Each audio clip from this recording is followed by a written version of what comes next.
Greetings and salutations, everyone. My name is Fire Mage, and welcome back to Rimworld Ascension Take 2, Episode 67. If you enjoy this episode, please remember to like and subscribe, and as always, mod list is down in the description. And with that, let's get on to the episode.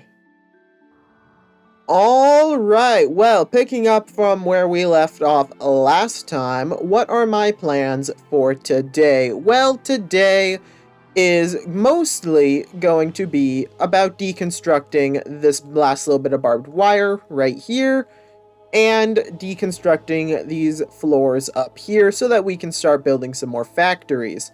On top of that, once those are deconstructed though, we will be expanding the hospital so that it can house more beds, some vital monitors, and some other stuff. Other than that though, not too much is planned right now.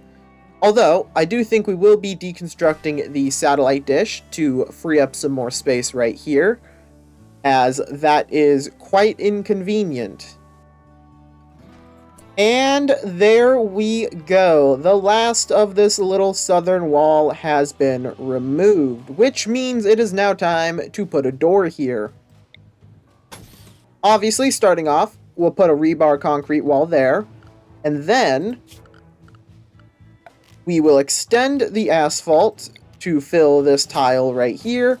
And now for the garage door. Now this is where things are going to get a little bit pricey, as normally I would build them out of something like rebar concrete. However, since this is one of our outside walls, we are going to build the door out of depleted uranium, which will give it quite a lot of durability, which is going to be needed in order for it to survive. Then all we have to do to finalize everything is run a conduit line down like so, so that the door gets powered. And once that's done, we will once again be 100% secure in our base. And we have found a lump of components. Very nice. Let's go see where on the world map that is. Not an ideal location, being sandwiched between two pirates. However, I do think we will send a caravan on down to mine that, seeing as there is no known hostiles there. It should be fine. For our squad, obviously we will send Wiggy. However, this time, instead of sending White to do the tree harvest, we will send Locust, as they are better at plants. As for the war casket, we will send Baskling to fulfill that role. Then we'll simply load up a handful of meals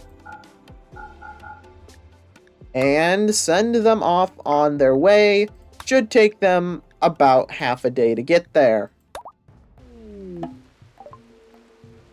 And it looks like the Blight Society is demanding, once again, over 30,000 silver.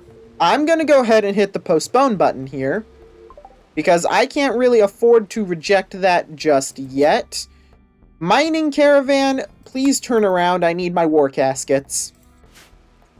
If we are going to fight that, I'm going to need all of my forces over here. Rivera, get in the roadkill.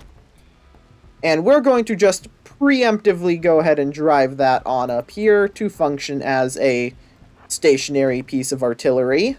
And we'll leave the highwayman behind since it's not as durable. No point in risking it. But that should give us a few extra hours to make sure that we have everything ready and equipped. And our mining team has returned. Very good. Let's go ahead and get them back into the base and get everyone on the front line. And then I guess we'll see just what we're dealing with this attack. Now, as you can see up here, while we wait for the trucks to arrive, I have gone ahead and equipped the entirety of our proper soldier uniforms, and anyone who is not a proper soldier and can hold a gun is holding a gun. Granted, people like Senga are not, because Senga is a brawler, but that's because Senga will be operating the rocket artillery, far from the front lines where they will be safe. And there it is, a quad anti-air gun. Very good, very powerful if we can use it the right way. And we have 10 hours to spare. So, with those 10 hours, let's go ahead and get our people on the line. Now, we'll start off with Squad 1, who will hold right here, I think. Squad 2 will hold the other side of the trenches, with our sniper duo in the middle for maximum efficiency. Rivera, you will man the rear. Wiggy, you will man the tank, seeing as you only have an EMP launcher. If we need that, we can always pull you out. Ra, you will man the quad anti-air gun. Mooks and Namux will man the rear trench line, along with Blackjack. War Caskets are going to be, as usual, out in front, taking the heavy hits. Locust and Senga, you will man the rocket artillery. Pharaoh will equip the Doctor Scrubs, and the other two will just have to keep working on their own. And while everyone moves into position, let's close up the depleted uranium door. And here we go.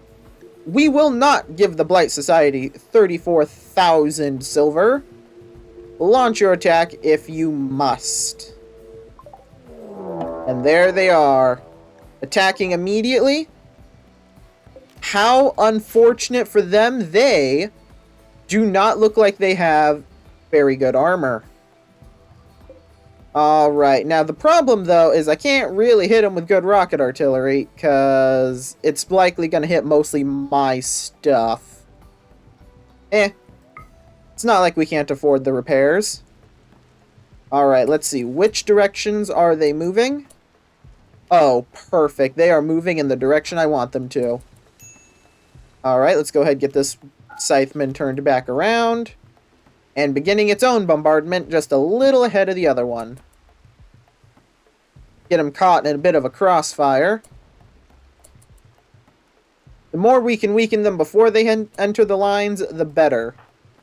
War Caskets, go ahead and move out just a little bit further. Same with the tank. Go ahead and pull it out of the lines. And, of course, that means we're going to need to quickly move our people out of the way so they don't get run over.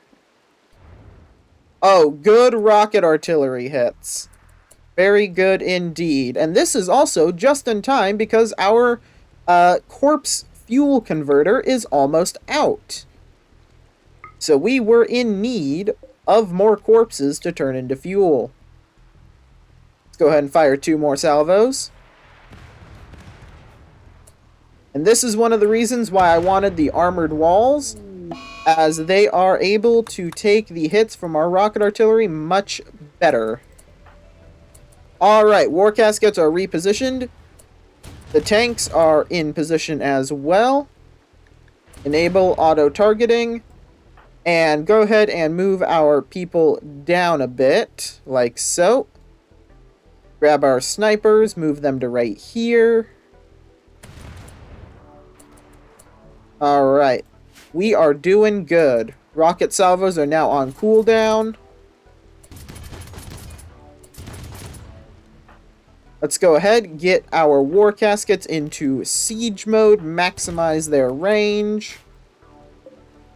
And the tank is, in fact, locking on.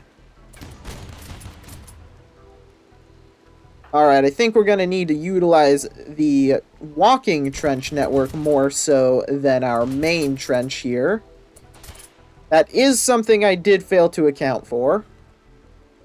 Might need to fix that at a later date. Let's actually get the tank to move over here. I feel like it would be a little more efficient.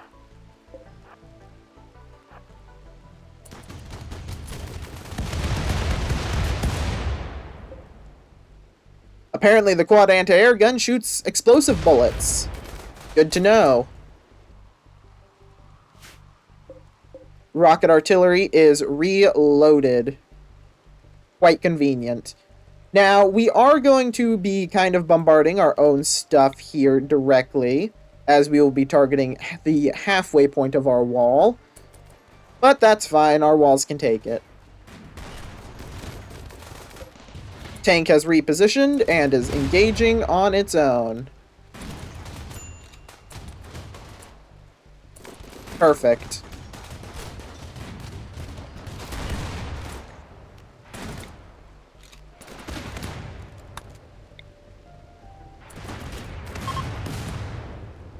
We have already caused them to begin retreating. Oh, and white is down, mostly due to being shot by our own guys, of course. Go ahead and start pulling everyone out. If you are injured, please go to the hospital. Well, that was certainly quite uneventful. Let's go ahead and take a little look at who all we got knocked down. Alright, I'm pretty sure most of them are wasters, which makes them not the best to try to save, if I'm being honest. Yeah, because wasters need toxic waste, I'm pretty sure. Ah, my bad. Not toxic waste, they need psychite. We do not have that. Or at least we do not have any of it currently. So we will not bother, and we will instead simply take their corpses and turn them into fuel. And all their weapons.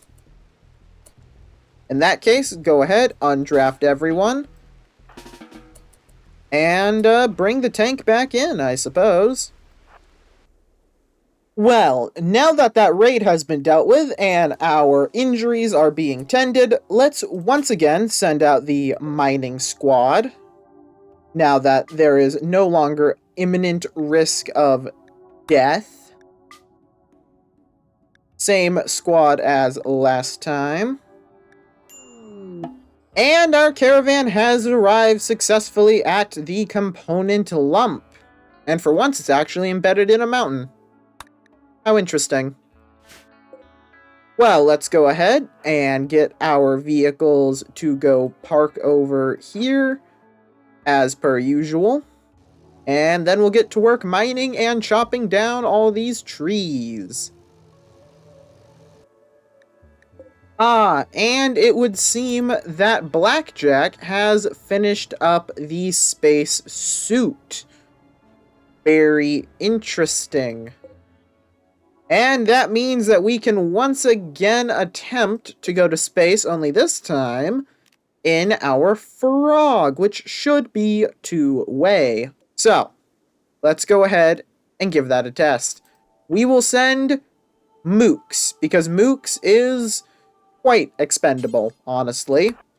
Not very useful, so they will be our guinea pig. German, please go take off that spacesuit. I require it for a test. And there we go. Mooks is now in a spacesuit. Last thing we're going to do, Mooks, please go put away all of your weapons. I would rather keep those here on the ground where they can be used. And this might not work, admittedly, but if it does, that would be great. Alright. Here we go, attempting launch. Actually, before we can even attempt to launch, I first need to locate an asteroid I can actually land on. Yeah, there's one. Gold. Alright. So, let's grab the frog. And we make it to that gold asteroid.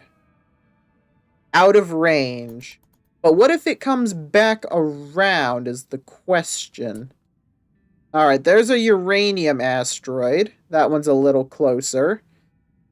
So it takes, by the looks of it, quite a bit of fuel. What is it at its lowest point? About 240 is the lowest minimum required fuel, and this thing only has 160.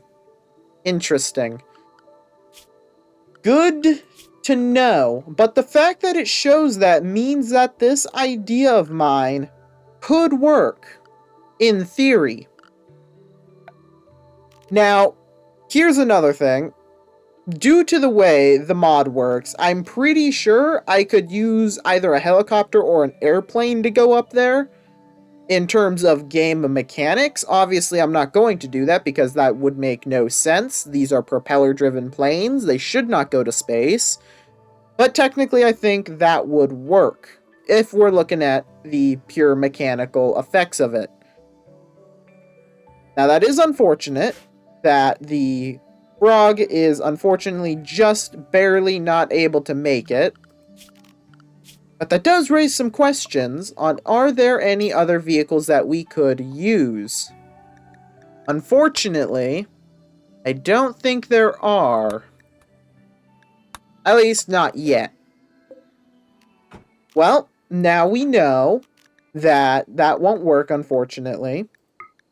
But we do know that, in theory, if an asteroid were to spawn perhaps on this inner ring, we might be able to make it. Since this middle ring here is just slightly beyond our reach.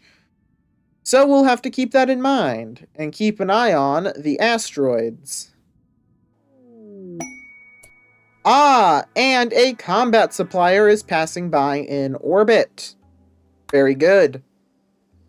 Starting off, medicine. And a handful of components. Good start. And more importantly, they're willing to buy all the crappy weapons we now have. And after going through our vast amount of weapons we have in storage currently, we have sold off pretty much all of them, or at least all the bad ones. Now, in terms of what they have that I may wish to purchase, I think we've gotten just about everything we want from them, that being some medicine and some components.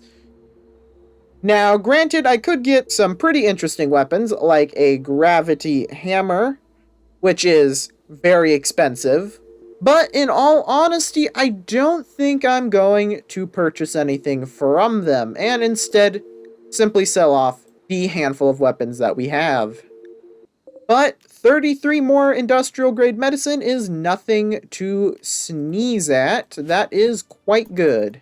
And speaking of medicine, I think it's time for us to finally start working on that hospital upgrade I talked about. Now, the basic idea here is I simply want to make everything a little bit bigger. First off, I want to expand the medicine area. As you can see, it's getting a bit cramped and, well, we need a bit more space for it. So that'll get expanded. And unfortunately, it's going to kind of end up being a cube, because I'm not going to do too terribly much in the way of shape changing it. Oh, and we have an exotic goods trader passing by in orbit. Well, isn't that interesting? Bella Rose, please go ahead, call them up, and let's see if we can't get any goodies from them. Hopefully they got some good rare things for us today. Let's see. Ooh, right off the bat, Devil's Sheep. Very interesting. Well, we're kind of limited in our animal capabilities, but those are also really cool. Tempting. Well, let's buy some other stuff first, starting off with some advanced components and Glitterworld medicine, as per usual. We'll go ahead and buy some more plasteel as well. And are they willing to buy anything? Yes, they are willing to buy our whiskey. Well, if we sell them all of our whiskey, we can get a profit of 1,296. That's not too bad. And that leaves us with enough money to afford getting the Devil Sheep. with only a little bit of profit loss. Excellent. And it would seem that the hospital has been mostly converted. Well, that was certainly quite fast. In that case, let's go ahead and see what all we can do here. I think a little something like this will do just fine. With some minor things that are subject to change, of course. And it seems like the different look to the hospital has been finished.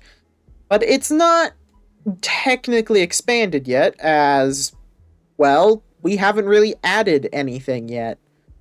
Sure, we made it bigger, but it's not more beds, which is what we need to do. Now, I think in order to get more beds, we need to do some rearranging, as I want to do another similar setup to this one up here, down here, because I think that would be the most efficient way to go about doing this. Which means we are going to need to move a lot of stuff in order to do that. So we're going to go ahead and get to work on that immediately, as well as moving the battery bank to the outside, which will also have the nice side effect of making our building look a little less boring. And the components have all been mined successfully. Let's go ahead and reform that vehicle caravan. Alright, and with everything loaded up, let's go ahead, send it on back to the base. Alright, and I think I'm going to leave this episode off here. We made a lot of progress today, as usual in these last couple of episodes. First of all, we have expanded the hospital, so we can go ahead and check that off the list. But on top of that, we dealt with another giant raid of people who demanded more money than we could ever feasibly get. And if we click on German, we now have 4 robots, 2 constructors, a Roomba, and a hauler. All very good. On top of that, our components have been mined to refill our supply of them, and that will be getting back at the beginning of next episode. But with all that said and done, though, I will see you all in the next episode.